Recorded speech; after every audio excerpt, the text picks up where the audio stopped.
जय मसीह की good morning. आप सभी का स्वागत है हमारे यूट्यूब चैनल पर। और आज हमारे बाइबल अध्ययन का विषय है सफल होने के लिए जिद्दी बने। मैं आपके सामने एक दृष्टांत को रखना चाहता हूं, और जो कि लूका रचित सुसमाचार 18 अध्याय 1 वचन से लेके 8 वचन में हमें और आपको मिल जाएगा। यदि आपके पास में बाइबल है तो आप बाइबल में से निकाल कर हमारे साथ में पढ़ सकते हैं। यहाँ इस प्रकार से लिखा है कि फिर उसने इसके विषय में कि नित्य प्रार्थना करना और ह्याव ना छोड़ना चाहिए, उसने यह दृष्टांत कहा। किसी नगर में एक न्यायी रहता था, जो न परमेश्वर से डरता था और न किसी मनुष्य की परवाह करता था।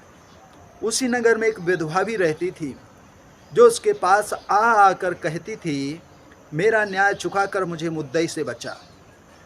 कुछ समय तक तो वह ना माना, परंतु अंत में मन में विचार कर कहा, यद्यपि ना मैं परमेश्वर से डरता हूँ और न मनुष्य की कुछ परवाह करता हूँ, तो भी यह विधवा मुझे सताती है। यहाँ पर अधर्मी न्यायाधीश कह रहा है कि ना मैं परमेश्वर से डरता हूँ, ना किसी मनुष्य की परवाह करता हूँ, फिर भी ये जो औरत है मुझे हर दिन को आकर सताती है। और आगे लिखा है, इसलिए मैं इसका न्याय चुकाऊंगा। और वो कहता है कि अब मैं नहीं मानूंगा, मैं इससे पैसा भी नहीं लूँगा और इसका न्याय जो है सही रीति से चुकाऊंगा। और आगे लिखा है, इसलिए मैं उसका न्याय चुकाऊंगा, कहीं ऐसा ना हो कि घड़ी घड़ी आकर अंत को मेरी नाक में यह औरत, यह विधवा तंग कर दे, दम कर दे। और आगे लिखा है, प्रभु ने कहा, सुनो, उन लोगों से कहा। प्रभु यीशु मसीह बोलते हैं और कहते हैं कि सुनो, यदि यह अधर्मी न्यायाधीश इस विधवा का सच्चा न्याय चुका सकता है, तो जब वह विधवा बार बार उससे बोलती है न्याय करने के विषय, जब एक अधर्मी न्याय को बराबर न्याय कर सकता है, तो हमारा खुदा क्यों नहीं। आगे लिखा है, मैं आपके लिए पढ़ूंगा। प्रभु ने कहा, सुनो, यह अधर्मी न्यायी क्या कहता है, इसलिए क्या परमेश्वर अपने चुने हुओं का न्याय ना चुकाएगा, जो दिन रात उसकी दुहाई, उससे प्रार्थना करते रहते हैं? क्या वह उसके विषय में देर करेगा? मैं तुमसे कहता हूँ कि वह तुरंत उनका न्याय चुकाएगा। तो भी मनुष्य का पुत्र जब आएगा तो क्या वो पृथ्वी पर विश्वास को पाएगा? मेरे प्रिय भाई और बहनों, मैं आपको बताना चाहता हूं कि इस लाइफ में, इस जीवन में हर कोई सफल होना चाहता है। हर कोई चाहता है कि वो सफलता प्राप्त करे।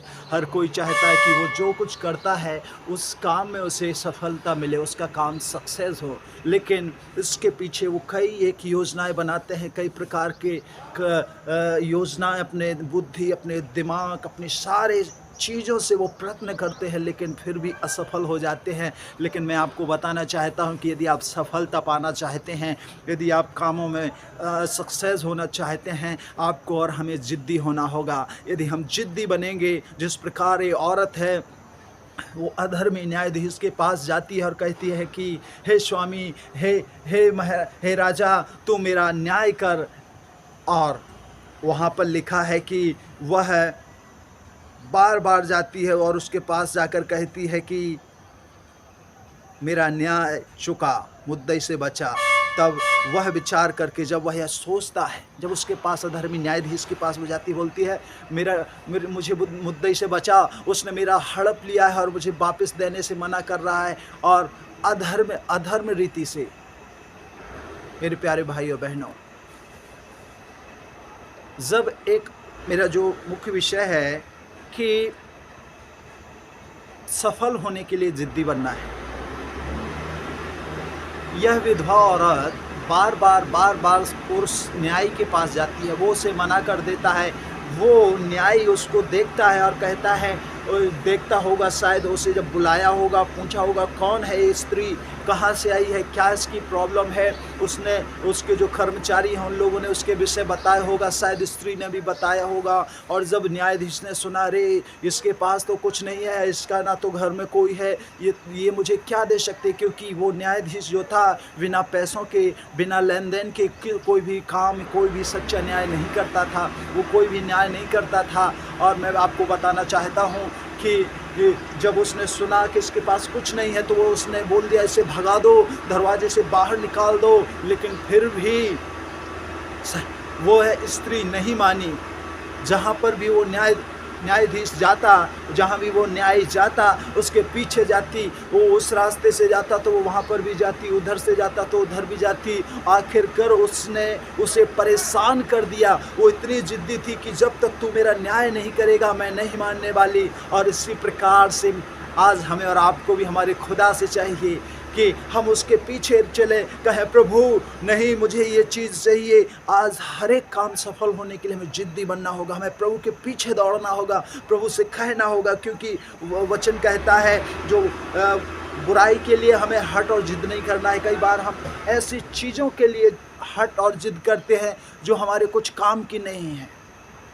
लेकिन मैं आपको बताना चाहता हूँ, वचन कहता है नीति वचन 29:1 में लिखा हुआ है, जो बार बार डांटे जाने पर भी हट करता है वह अचानक नाश हो जाएगा और उसका कोई भी उपाय काम ना आएगा। इसका मतलब ये है कि हम कुछ ऐसी चीज़ों को मांग रहे हैं जो ना हमारे लाभ की हैं ना खुदा को भाती हैं। ऐसी चीज़ें यदि हम हट करके मांगेंगे तो वो हमें नहीं मिलेंगी। लेकिन मैं आपको बताना चाहता हूँ कि भलाई के लिए हमें दृढ़ता से खड़े रहना है। यदि कोई अच्छा काम कर रहे हैं, कुछ अच्छी चीज़ें हमें चाहिए, कुछ ऐसी चीज़ें हैं जो प्रभु को भी भाती है, अच्छी लगती है, ऐसी चीज़ें जब हम प्रभु से खुदा से मांगते हैं वो हमें देता है। क्योंकि गलतियों 6:9 में लिखा है कि हम भले काम करने में हाव ना छोड़ें, हम भले काम करने में अपना ढांढस अपनी जिद को ना छोड़ें। क्योंकि लिखा है, क्योंकि यदि हम ढीले ना हों तो ठीक समय पर हम और आप कटनी को काटने पाएंगे। अर्थात ठीक समय पर आपको और हमें सफलता मिलेगी। और सफलता कोई मनुष्य नहीं दे सकता, कोई व्यक्ति नहीं दे सकता, कोई वस्तु नहीं दे सकती। हमारी सफलता तो हमारा सिर्फ खुदा ही दे सकता है मेरे प्रिय भाई और बहनों। इसलिए मैं आपको बताना चाहता हूँ कि हमें हर समय परमेश्वर पर आशा लगा के रखना है, परमेश्वर को देखना है और उसके पीछे चलना है। भलाई करने हेतु हमें परमेश्वर भी बल देगा, ताकत देगा, शक्ति देगा, सामर्थ्य देगा। इसलिए संत पौलुस कहता है, जो मुझे सामर्थ्य देता है उसमें मैं सब कुछ कर सकता हूँ। यदि हम फिलिप्पी 4:13 पढ़ते तो वहाँ लिखा कि जो मुझे सामर्थ्य देता है उसमें मैं सब कुछ कर सकता हूँ, हर एक चीज़ों को सफलता प्राप्त कर सकता हूँ, हर एक चीज़ों में हमें सफलता मिल सकती है। जिस प्रकार पुराने नियम में जब इजरायली लोगों को वादे के देश अर्थात कनान देश में प्रवेश करने से पहले बहुत बड़ी रुकावटें आईं, बहुत सारी रुकावटें आईं, लेकिन मैं आपको बताना चाहता हूँ कि परमेश्वर ने वहाँ पर अद्भुत काम किया और उनके सारे असफल कामों को सफलता में परिवर्तित कर दिया।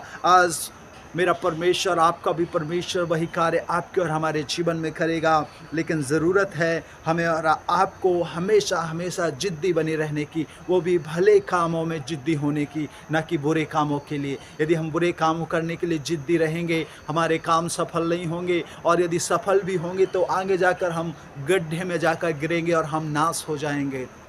इसलिए मैं आपको बताना चाहता हूं कि हम सदा अच्छे काम करने के लिए जिद्दी बने रहें और खुदा से मांगते रहें। जब एक अधर्मी न्यायाधीश बराबर उस स्त्री का न्याय कर सकता है, उसकी सुन सकता है, तो हमारा परमेश्वर तो सच्चा न्यायी है। हमारा परमेश्वर तो सच्चा न्याय करता है। वो किसी से लेन देन करके न्याय नहीं करता, लेकिन फ्री में आपका न्याय करता है। लेकिन ज़रूरत है हठीले और उसके प्रति वफादार ईमानदार चलने की।